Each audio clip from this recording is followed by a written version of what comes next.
Dear student, welcome to you in my YouTube channel KB Physics 11. Today's topics of discussion are centripetal force and centrifugal force. When we talk about the dynamics of the circular motion, then we come across these two forces, how they appear in the circular motion and what is the role of these forces in the circular motion of an object. Let us try to understand all these things about centripetal force and centrifugal force. For that, we have to consider an object moving along a circular path. And this object is subjected to a force F. Now this force which is acting on an object of mass m can be resolved into two rectangular components. So here you can see this figure where the object is performing circular motion. This is an object A, its mass is m and it is performing the circular motion in anti-clockwise direction. Let an object of mass m is subjected to a force F at angle theta on the circular path with tangent to the circular path. So if we draw a tangent at this point where the object is present, then the force acting on this object F is making angle theta with that tangent.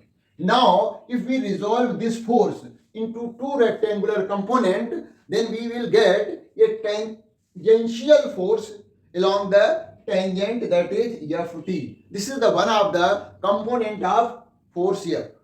Another component is acting along the radius, that is called radial component of this force F, Fc, and this Ft and Fc can be written as Ft is equal to F cos theta and radial component Fc is equal to F sin theta.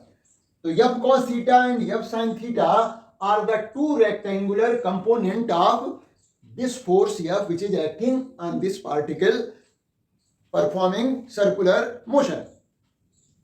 अब हम क्या करेंगे कि देखेंगे कि ये जो components हैं इनके रोल क्या है.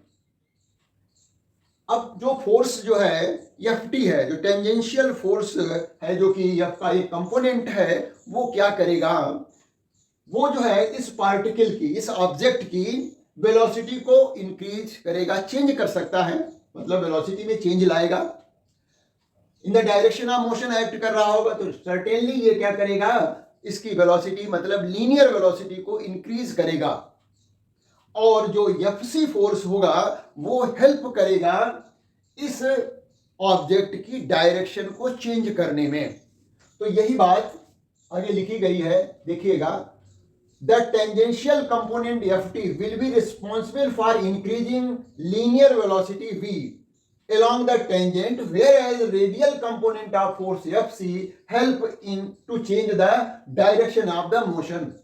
तो डायरेक्शन ऑफ मोशन को चेंज करने के लिए जो रिस्पॉन्सिबल फोर्स है वो रेडियल फोर्स है, और जो लीनियर वेलोसिटी है जिसकी डायरेक्शन टेंजेंट के अलोंग है वो चेंज हो सकती है due to the tangential force acting on the particle और यू कैन से ऑब्जेक्ट. अब हम बात करें dynamics of uniform circular motion की. तो यूनिफॉर्म सर्कुलर मोशन में क्या होता है, जैसा कि सभी को मालूम है कि ऑब्जेक्ट जो है एक कांस्टेंट स्पीड से सर्कुलर मोशन करता है. उसकी स्पीड कांस्टेंट रहती है, मतलब वेलोसिटी का मैग्नीट्यूड कांस्टेंट रहता है, लेकिन उसकी जो है वेलोसिटी की डायरेक्शन कंटिन्यूअसली चेंज होती रहती है. तो यहां पर क्या होता है, when an object moves along a circular path with uniform speed, its direction changes continuously. Circular path है तो डायरेक्शन तो चेंज होगी. Its velocity keep on changing on account of change in direction. तो हम ये कह सकते हैं कि इसकी जो है वेलोसिटी चेंज हो रही है. वेलोसिटी का मैग्नीट्यूड नहीं चेंज हो रहा है, वेलोसिटी का की डायरेक्शन चेंज हो रही है. इसका मतलब भी यही हुआ कि ऑब्जेक्ट हैज वेरिएबल वेलोसिटी, और वेलोसिटी की डायरेक्शन चेंज हो उसके लिए भी फोर्स का रिक्वायरमेंट होता है ना। तो according to Newton's first law of motion, a change in the direction of the motion of the object can take place only if some external force act on the object. तो change in direction के लिए भी force required है, external force required है as per the Newton's first law of motion.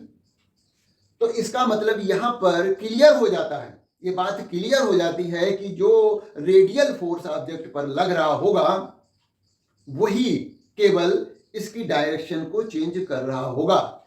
Therefore, in uniform circular motion only centripetal force, जिस ये जो radial force है उसको ही हम सेंटीपिटल फोर्स कहने लग रहे हैं। Centripetal force Fc will be there and tangential force Ft will be 0। तो क्योंकि यहाँ पर ऑब्जेक्ट की लीनियर वेलोसिटी का जो मैग्नीट्यूड है वो कांस्टेंट है, वो तो चेंज हो नहीं रहा है, तो इसका मतलब जो टेंजेंट के अलोंग फोर्स लिया गया है वो उसकी वैल्यू 0 होनी चाहिए। यानी फोर्स का, उस ऑब्जेक्ट पर लगने वाले फोर्स का जो टेंजेंशियल कंपोनेंट है वो 0 होगा, और जो फोर्स लग रहा होगा वो रेडियल फोर्स है, और due to this radial force direction of the object keep on changing in the circular motion. तो जब भी कोई यूनिफॉर्म सर्कुलर मोशन कर रहा होगा तो यही जो फोर्स है, रेडियल फोर्स है, उसी को हम सेंटीपिटल फोर्स कहेंगे, और this force is responsible for changing the direction of the motion, या कहें direction of the velocity. Velocity की तो डायरेक्शन कंटिन्यूअसली चेंज हो ही रही है ना। तो अब इसके लिए तो हमें ये मालूम होना चाहिए कि फोर्स ही रिस्पॉन्सिबल होगा डायरेक्शन को चेंज करने के लिए। अब यहाँ पर ऑब्जेक्ट की डायरेक्शन ये है along द टेंजेंट, जब यहाँ पहुंचेगा तो डायरेक्शन वेलोसिटी की ये हो जाएगी, यहाँ पर ये हो जाएगी, यहाँ पर ये हो जाएगी, तो डायरेक्शन तो कंटिन्यूअसली चेंज हो रही है। और वो क्यों हो रही है? Because of this radial force.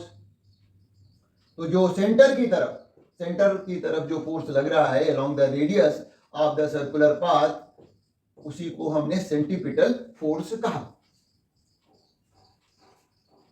तो सेंटीपिटल फोर्स की इस तरह से डेफिनेशन पहले भी पढ़ चुके हैं, यहां भी देख लेते हैं।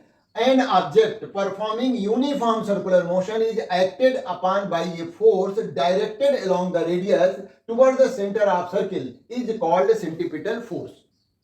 तो यही सेंटीपिटल फोर्स है जो रेडियस के अलोंग एक्ट कर रहा है, and this force is responsible for changing the direction of motion of the object performing uniform circular motion. Motion चाहे वो यूनिफॉर्म हो या नॉन यूनिफॉर्म सर्कुलर मोशन हो, ये फोर्स तो लगेगा ही लगेगा। यानी सेंटर की तरफ फोर्स जो लग रहा है अलोंग द रेडियस, ये नॉन यूनिफॉर्म सर्कुलर मोशन या फिर यूनिफॉर्म सर्कुलर मोशन, दोनों में एक्ट कर रहा होगा। क्योंकि नॉन यूनिफॉर्म सर्कुलर मोशन में भी डायरेक्शन तो चेंज हो ही रही होगी, तो डायरेक्शन को चेंज करने के लिए जो फोर्स रिस्पॉन्सिबल है वो है यही सेंटीपिटल फोर्स। अब इसकी हम वैल्यू निकालते हैं, इसका मैग्नीट्यूड कैलकुलेट करते हैं। तो जैसा कि हमें न्यूटन सेकंड लॉ से मालूम है कि फोर्स जो होता है वो मास इनटू एक्सेलरेशन होता है।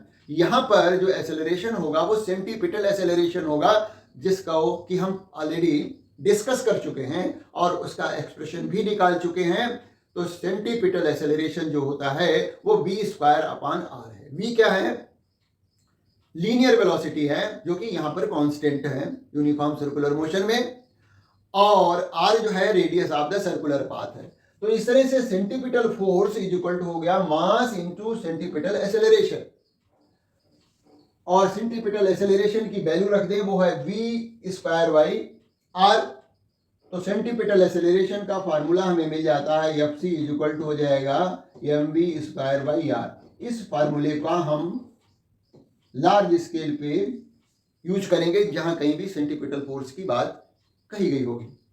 अच्छा, एक दूसरा फार्मूला भी है, क्योंकि यहां पर जब ऑब्जेक्ट सर्कुलर मोशन कर रहा है तो उसकी एक एंगुलर वेलोसिटी भी होगी। तो हम लीनियर वेलोसिटी और एंगुलर वेलोसिटी में रिलेशन मालूम है कि जो v इक्वल टू होता है linear velocity v equal to r omega होता है। तो v की जगह पर जब हम r ओमेगा रख देंगे तो हमें Fc की वैल्यू मिल जाएगी हम और ये r square omega square upon r, तो ये आर एक आर कट जाएगा, तो एफ सी की वैल्यू हो जाएगी एम आर ओमेगा स्क्वायर। ये एक दूसरा फार्मूला हमें मिल गया। तो एफ सी जो सेंटीपिटल फोर्स है उसके दो रिलेशन हैं, F C is equal to M V square by R और F C is equal to M R omega square. Omega क्या है? इसकी एंगुलर वेलोसिटी है जो कि कांस्टेंट है, यहाँ पर मास ऑफ द ऑब्जेक्ट है, आर जो है वो radius of the circular path है। तो इस तरह से हमें ये पता लग रहा है कि जब कोई भी ऑब्जेक्ट एक यूनिफॉर्म सर्कुलर मोशन करेगा तो उसमें उस पर जो है केवल एक सेंटीपिटल फोर्स लगेगा along the radius of the circular path directing toward the centre. और इस फोर्स की भी डायरेक्शन कंटिन्यूअसली चेंज हो रही है ना। देखिए यहाँ पर ये है, जब ऑब्जेक्ट यहाँ पहुंचेगा तो सेंटीपिटल फोर्स सेंटर की तरफ डायरेक्ट होगा, लेकिन डायरेक्शन तो चेंज हो गई है ना। यहाँ पर पहुंचेगा तो डायरेक्शन फिर से चेंज हो गई है। तो इस तरह से डायरेक्शन एफ सी जो सेंटीपिटल फोर्स है उसकी भी डायरेक्शन कंटिन्यूअसली चेंज हो रही है। और इसी तरह से हम कह सकते हैं कि वेलोसिटी की भी डायरेक्शन कंटिन्यूअसली चेंज हो रही है, बस उसका मैग्नीट्यूड ऑफ वेलोसिटी कांस्टेंट है। अब बात करेंगे कि ये जो सेंटीपिटल फोर्स है, नेचर में कोई ऐसा फोर्स है जिसको हम कह सकें कि यही सेंटीपिटल फोर्स है, उसको जानते हैं। तो देखिए यहां पर हमने नोट कर रखा है कि independently there is no any centripetal force in nature और otherwise centripetal force is provided to an object performing circular motion by different agencies in different situations. तो ऐसा कोई पर्टिकुलर फोर्स नहीं है कि जिसको हम परमानेंटली नेम अलॉट कर दें कि ये सेंटीपिटल फोर्स है ना। तो सेंटीपिटल फोर्स तो डिफरेंट सिचुएशन में प्रोवाइड कराया जाता है जो ऑब्जेक्ट सर्कुलर मोशन कर रहा होता है। अब मैंने कहा सर्कुलर मोशन कोई भी हो, चाहे यूनिफॉर्म हो चाहे नॉन यूनिफॉर्म हो, सेंटर की तरफ सेंटीपिटल फोर्स तो एक्ट करेगा ही करेगा। तो यहाँ पर हमने कुछ एग्जाम्पल नोट कर रखे हैं और उसमें हम देख सकते हैं कि कौन सी एजेंसी जो है सेंटीपिटल फोर्स उस सिचुएशन में प्रोवाइड करा रही है उस ऑब्जेक्ट को जो कि सर्कुलर मोशन कर रहा है। तो पहला है gravitational force provides the centripetal force to moon for revolution around the earth. तो मून को अर्थ के अराउंड रेवोल्यूशन करने के लिए मून और अर्थ के बीच में जो ग्रेविटेशनल फोर्स एक्ट कर रहा है वही ग्रेविटेशनल फोर्स सेंटीपिटल फोर्स की तरह वर्क कर रहा है। या कहें कि gravitational force is providing centripetal force to the moon for its revolution around the earth. दूसरा है example, tension in the string provide centripetal force to stone tied with the string for its circular motion. Suppose ये stone is attached with the string and it is made to rotate in the circular path. अब ये stone जो है circular path तभी perform करेगा, circular motion तभी perform करेगा जब इस स्ट्रिंग में टेंशन होगा। हम फोर्स लगा करके इस तरह से उसको रोटेट करा सकते हैं। तो इसका मतलब यह हुआ कि इसमें जो टेंशन होगा स्ट्रिंग में, that will provide the centripetal force to the stone for its revolution. कुछ और एग्जांपल देखते हैं, जैसे कि electrostatic force provide centripetal force to electron for revolution around the nucleus.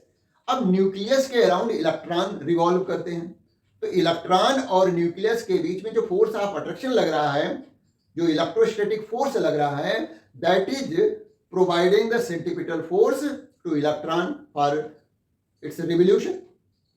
और एक लास्ट एग्जांपल है कि frictional force provide the centripetal force to the vehicles taking turn on the curved road.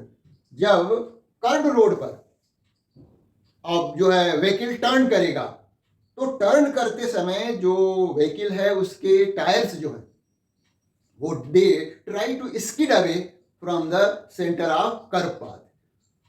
इस सिचुएशन में जो फ्रिक्शन लगता है वो toward the centre of circular path लगता है। मान लिया ये कोई सर्कुलर पाथ है, जहां पर एक कोई व्हीकल है जो कि टर्न कर रहा है ना, यहाँ पर ये मान लिया कोई व्हीकल होगा जो कि टर्न करेगा, तो अब यहाँ पर इसके व्हील्स पर एक फोर्स लगेगा when it is taking turn at the curved path, तो जो कि away from the centre of the curve path का सेंटर ये है, इससे अवे जो है एक फोर्स लगेगा और जिसके कारण जो फ्रिक्शन एक्ट करेगा वो सेंटर की तरफ एक्ट करेगा। तो सेंटर की तरफ फोर्स जो एक्ट कर रहा है वो क्या है? फ्रिक्शनल फोर्स है? तो फ्रिक्शनल फोर्स की वजह से ही ये टर्न कर पा रहा है, अदरवाइज क्या होगा कि ये vehicle fly off from its path से बिल्कुल जो है स्किड हो जाएगा और it will not able to take the turn ले रहा है, इसके लिए रिस्पॉन्सिबल है फ्रिक्शनल फोर्स। और मतलब टर्न ले रहा है का मतलब direction of the motion change कर रहा है, और डायरेक्शन ऑफ मोशन चेंज करने के लिए बताया गया है कि फोर्स की रिक्वायरमेंट होगी। तो फोर्स यहाँ पर कौन सा लग रहा होगा? वो फ्रिक्शनल फोर्स ही होगा। रोड और व्हीकल के टायर्स के बीच में जो फ्रिक्शन लग रहा होगा उसी की वजह से ये जो है व्हीकल टर्न ले पा रहा है, otherwise it will skid away from the road. तो यहाँ पर frictional force is providing the centripetal force to the vehicle taking turn on the curve path. इसके बारे में और डिटेल में हम बात करेंगे नेक्स्ट वीडियो में। तो ये देखिए यहाँ पर इन एग्जाम्पल से क्लियर हो जाता है कि सेंट्रीपिटल फोर्स कोई पर्टिकुलर फोर्स नहीं है, वो डिफरेंट सिचुएशन में डिफरेंट एजेंसीज प्रोवाइड कराती हैं। जो ऑब्जेक्ट सर्कुलर मोशन कर रहा होता है उसको डिफरेंट सोर्स से सेंट्रीपिटल फोर्स ऑब्टेन होता है। अब बात करते हैं दूसरा जो फोर्स था हमारा, सेंट्रीफ्यूगल फोर्स। अब ये सेंट्रीफ्यूगल फोर्स जो है ये तो एक फिक्टिशियस या कहें सूडो फोर्स है।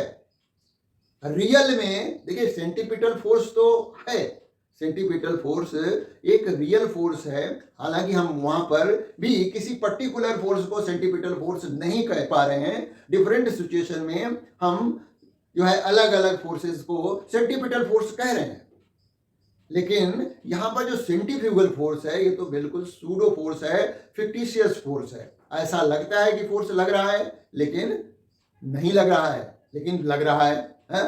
तो मतलब अजीब सी स्थिति है कि फोर्स नहीं भी है और है भी, तभी तो इसको सूडो फोर्स कहा गया है ना।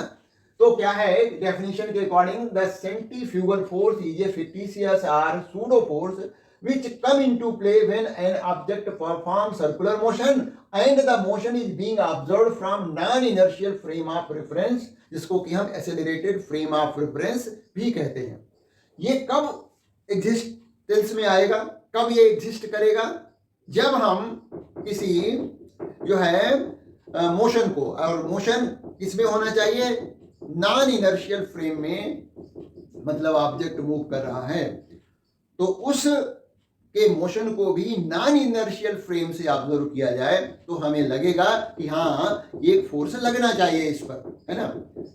तो वही जो है फोर्स सेंट्रीफ्यूगल फोर्स होगा, उसको आइए समझने की कोशिश करते हैं। हालांकि यहाँ लिखा हुआ है it arises by virtue of tendency of the object to regain its natural straight line path. देखिए हर एक ऑब्जेक्ट की एक नेचुरल टेंडेंसी होती है, या कहें उसमें डायरेक्शन ऑफ इनर्शिया होती है कि वो जो है एक स्ट्रेट लाइन पाथ को में ट्रेवल करना चाहेगा, है ना।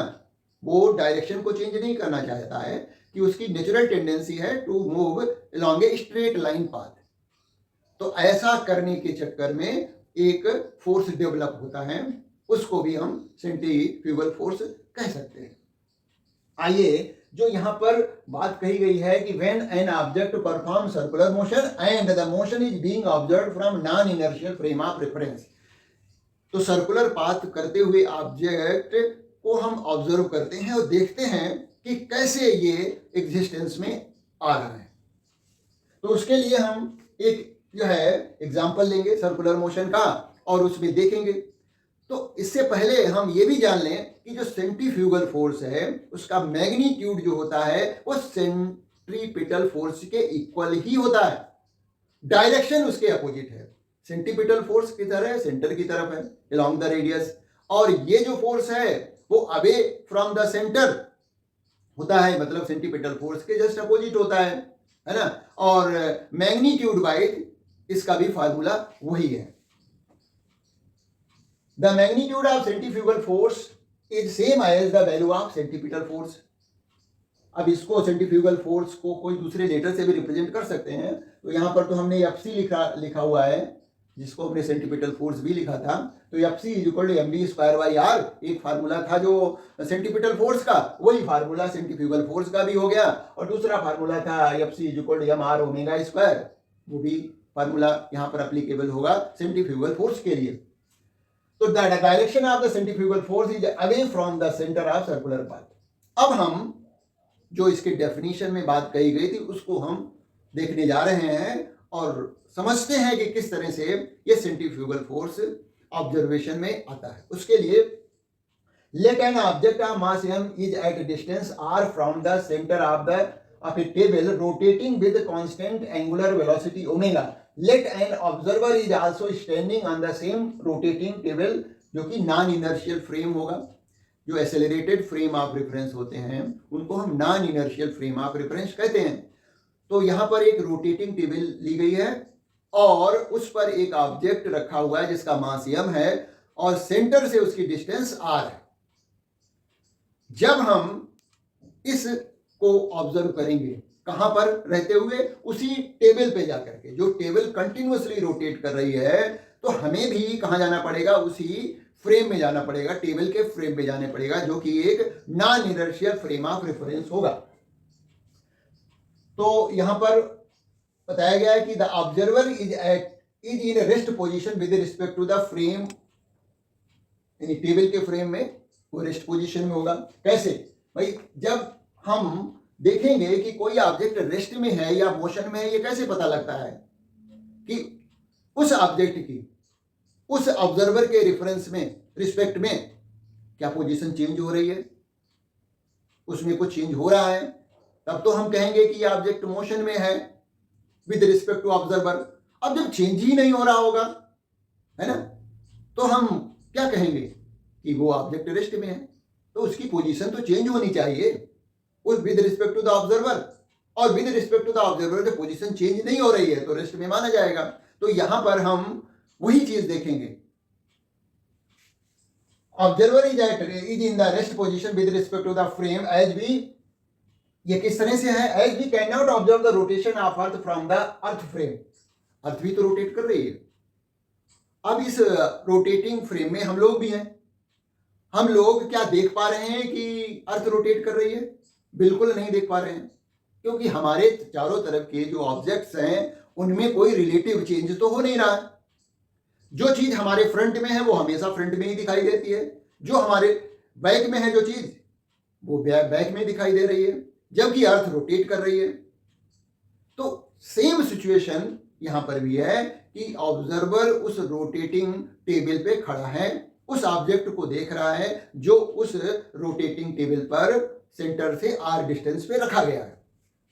तो वही बात यहां पर बताई जा रही है। Similarly the observer also not observe the rotation of the table when he is in the table frame. He found that the object is at rest, so the net force acting on the object should be 0। और ये भी fact हमें मालूम है, कोई object जब rest में हो तो उस पर लगने वाले जो फोर्सेज हैं वो उनका सम या कहें उनका रिजल्टेंट जो है वो 0 होना चाहिए। ये भी फैक्ट है। जब वो पर्सन उस टेबल पर रखे हुए ऑब्जेक्ट को देखता है और उसकी पोजीशन चेंज नहीं हो रही होती है, तो इसका मतलब वो कंक्लूड करता है कि वो रेस्ट में है। अब जब रेस्ट में है तो उस पर लगने वाले फोर्सेस का जो रिजल्टेंट होगा वो भी 0 होना चाहिए। आइए फिगर से समझते हैं इस बात को। तो फिगर में देखिए ये टेबल है और इस टेबल पर हम एक ऑब्जर्वर को बैठा देते हैं। ये ऑब्जर्वर है सपोज। अब ये ऑब्जर्वर इस ऑब्जेक्ट को देख रहा है जिसका मास m है और ये सेंटर से r डिस्टेंस पे है, ये बताया गया है। The weight mg। अब इस पर जो ऑब्जेक्ट पर लगने वाले फोर्सेस की बात कर लेते हैं, क्योंकि देखिए ये टेबल रोटेट कर रही है कंटिन्यूअसली एंटी क्लॉकवाइज, है ना, और ये ऑब्जर्वर उसको ऑब्जर्व नहीं कर पाएगा क्योंकि ये इसी फ्रेम में है, और इसके रिस्पेक्ट में, इस ऑब्जर्वर के रिस्पेक्ट में इसकी जो ऑब्जेक्ट की पोजीशन चेंज नहीं हो रही है। देखिए उसको और चीजें नहीं देखनी है, बाहर की चीजें नहीं देखनी है, जैसे कि हम लोग पूरे अर्थ पे रहते हुए हम और चीजें नहीं देख पा रहे हैं, है ना। जो सामने अर्थ पर रखे हुए ऑब्जेक्ट्स हैं उनको देखते हैं, उनके तो पोजीशन में कोई चेंज आ नहीं रहा है, तो हम उनको क्या मानते हैं, रेस्ट में ही तो मानते हैं। तो वही सिचुएशन यहाँ पर भी सेम है कि ऑब्जर्वर भी इसी रोटेटिंग फ्रेम में है। हम अर्थ से देख सकते हैं कि हाँ ये टेबल रोटेट कर रही है, लेकिन हम अपने को इसी टेबल पर कन्फाइंड कर लें और दूसरी चीजें को, दूसरे ऑब्जेक्ट्स को न देखें, तो हमें क्या लगेगा कि ये ऑब्जेक्ट तो रेस्ट में है ना। जब ऑब्जेक्ट की कोई पोजीशन चेंज नहीं हो रही है तो रेस्ट में ही माना जाएगा, है ना। अब जब रेस्ट में है तो इस पर लगने वाले सारे फोर्सेस का रिजल्टेंट जो है 0 होना चाहिए। तो देख लेते हैं कि इस पर क्या फोर्सेस लग रहे हैं, वही बात कही जा रही है। तो weight mg of the object is balanced by the normal reaction. अब वेट इसका डाउनवर्ड लगेगा, है ना, mg। इसके फ्लोर का जो रिएक्शन होगा वो अपवर्ड लग जाएगा। तो इस तरह से वेट जो है वो इस नॉर्मल रिएक्शन से बैलेंस्ड हो जाएगा, यानी वर्टिकल फोर्सेज आपस में कैंसिल आउट हो गए हैं। अब बात करें हॉरिजॉन्टल फोर्सेज की, क्योंकि देखिए ये टेबल रोटेट कर रही है और जब भी कोई टर्न कर रहा होगा, ऑब्जेक्ट रोटेट कर रहा होगा, तो वो क्या होगा कि इस पर एक फोर्स लगना चाहिए, और वो फोर्स है फ्रिक्शन फोर्स, क्योंकि फ्रिक्शन की वजह से ही ये इस पर रुका हुआ है ना। फ्रिक्शन की वजह से टेबल और इस ऑब्जेक्ट के सरफेस के बीच में जो फ्रिक्शन लग रहा है उसकी वजह से ही ये ऑब्जेक्ट इस रोटेटिंग टेबल पर बना हुआ है। अदरवाइज जो है ये पॉसिबल नहीं था कि फ्रिक्शन लेस होती तो फिर जब हम टेबल रोटेट करती तो ये तो अपनी जगह से हट जाता। तो इसका मतलब फ्रिक्शन जो है इस तरफ को लग रहा होगा, क्योंकि ये जो ऑब्जेक्ट है इट ट्राई टू स्किड है ना। तो जब फ्रिक्शन लग रहा है, इस तरफ लग रहा है, सेंटर की तरफ लग रहा है। अब इस फ्रिक्शनल फोर्स को बैलेंस करने के लिए कोई ना कोई तो फोर्स लगना चाहिए outward, away from the centre. तो इसका मतलब यहां पर भी एक फोर्स लग रहा होगा in order to balance this horizontal frictional force which is acting toward the centre. तो यहां पर यही बात बताई जा रही है कि and the friction of the table surface acting toward the centre and provide the centripetal force for the circular motion of the object. कोई भी ऑब्जेक्ट सर्कुलर मोशन तब तक नहीं कर सकता जब तक कि उस पर सेंटीपिटल फोर्स न लग रहा हो, यानी सेंटर की तरफ एक कोई ना कोई फोर्स लगना ही पड़ेगा, जैसा कि हम लोग पहले ही देख चुके हैं। न्यूटन्स का फर्स्ट लॉ बताता है भाई डायरेक्शन चेंज हो रही है, तो डायरेक्शन चेंज करने के लिए, यानी सर्कुलर मोशन में क्या है, डायरेक्शन चेंज हो रही है, तो चेंज हो रही है तो फोर्स लगना चाहिए, है ना।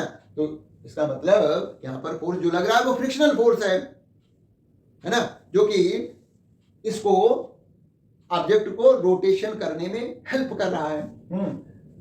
तो यहां पर बताया गया है कि friction of the table surface acting toward the centre and provide the centripetal force for the circular motion of the object since the object is at rest with respect to the table. Hence, in order to balance the friction of the friction force, we have to apply a outward force away from the center, which is known as centrifugal force. तो centrifugal force हम नाम दे रहे हैं, जो कि इस frictional force को balance करने के लिए हमें लगाना पड़ रहा है, क्योंकि ये वेल नोन फैक्ट है कि कोई भी ऑब्जेक्ट सर्कुलर मोशन कर रहा होगा तो सेंटीपिटल फोर्स तो लग ही रहा होगा। ये कंफर्म है, चाहे वो नॉन यूनिफॉर्म सर्कुलर मोशन हो या फिर यूनिफॉर्म सर्कुलर मोशन हो, दोनों तरह के मोशन में सेंटर की तरफ एक फोर्स लगता है जिसको हम सेंटीपिटल फोर्स कहते हैं। तो यहाँ पर जो फोर्स लग रहा होगा सेंटीपिटल फोर्स, वो फ्रिक्शनल फोर्स प्रोवाइड करा रहा होगा।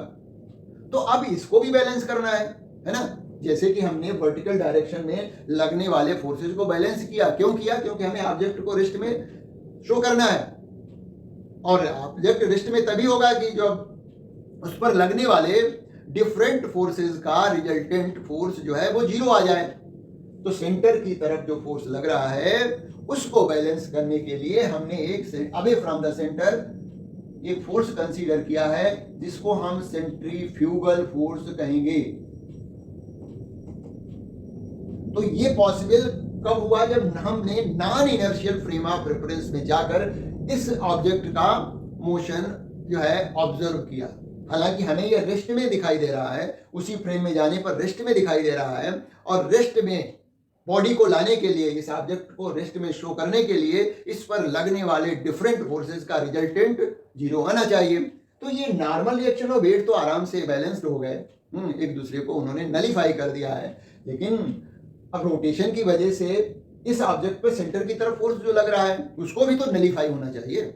तो उस फोर्स को जो कि सेंटर की तरफ लग रहा है, जिसको कि हम सेंटीपिटल फोर्स कह रहे हैं, और वो यहाँ पर प्रोवाइड कराया जा रहा है फ्रिक्शन द्वारा। तो इसको बैलेंस करने के लिए हमने एक फोर्स एज्यूम किया away from the centre, that is called centrifugal force. Centrifugal force देखा जाए कुछ था नहीं, हमने इसको यहाँ पर अपनी बात को वेरीफाई करने के लिए, कौन सी बात? कि हम इस ऑब्जेक्ट को रेस्ट में लेकर चल रहे हैं। क्यों रेस्ट में लेकर चल रहे हैं? क्योंकि जब हम इसी फ्रेम में जाकर के इस ऑब्जेक्ट को देख रहे हैं तो ये ऑब्जेक्ट तो रेस्ट में दिखाई दे रहा है, इसकी पोजीशन इस ऑब्जर्वर के रेस्पेक्ट में तो चेंज हो नहीं रही है ना। तो इस पर लगने वाले सभी फोर्सेस का रिजल्टेंट जो है जीरो लाना ही लाना है। तो सेंटर की तरफ जब जो फोर्स लग रहा है उसको बैलेंस करने के लिए अवे फ्रॉम द सेंटर एक फोर्स हमें कंसीडर करना पड़ा, उसी को हमने सेंट्रीफ्यूगल फोर्स कहा।